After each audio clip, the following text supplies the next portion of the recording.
Okay, let's go over scale 3.3, which is a unit rate. And the idea of a unit rate is you're reducing or scaling down the ratio so that way one of the quantities is 1. A good example of that is miles per hour.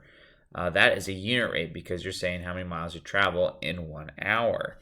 So if I am given a ratio, I just need to scale one of them down to get it out of 1. So for level 1, notice it's asking you to find the unit rate of popsicles per box, or in other words, how many popsicles are there in one box?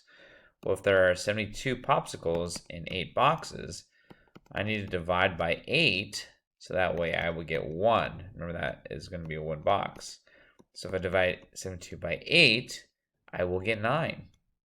And that's your unit rate, 9 popsicles in 1 box.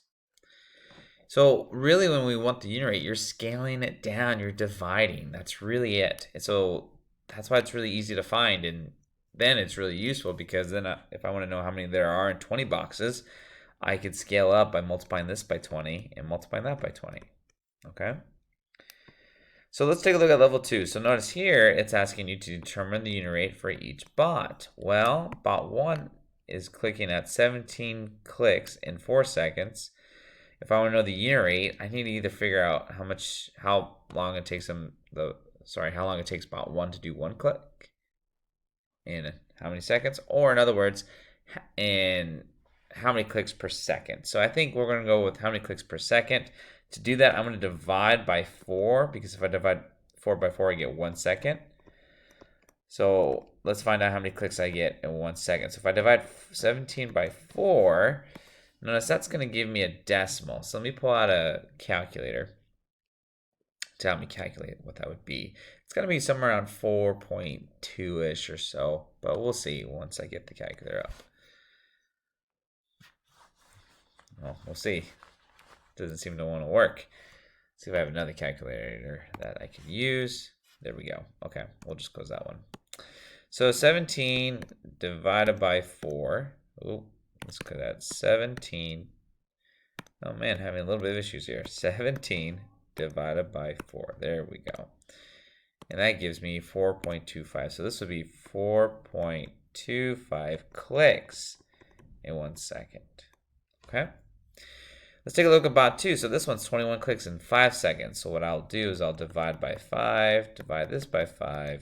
21 divided by 5, I'll type it in here. 21 divided by 5 gives me 4.2. This is 4.2 clicks in 1 second.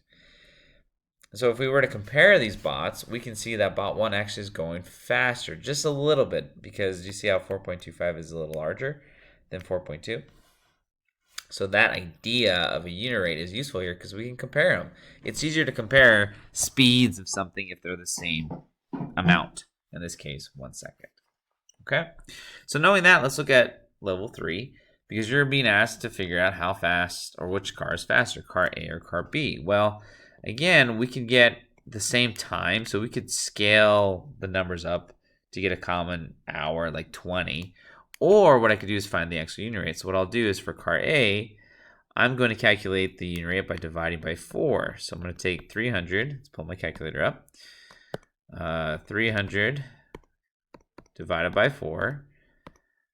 Car A is going 70 miles per hour. Okay, that's car A. If I look at car B, this one is traveling 360 miles in 5 hours. So I'll take 360 divided by 5. That gives me 72 miles per hour. So again, that's car B, this is car A. So car A is traveling faster because I can see how many miles it's traveling in 1 hour. And since it's traveling more in an hour, I know it's going faster. And that's it for unit rates. So unit rates really are just scaling something down so that way you can see what it is for 1. Hopefully that helps.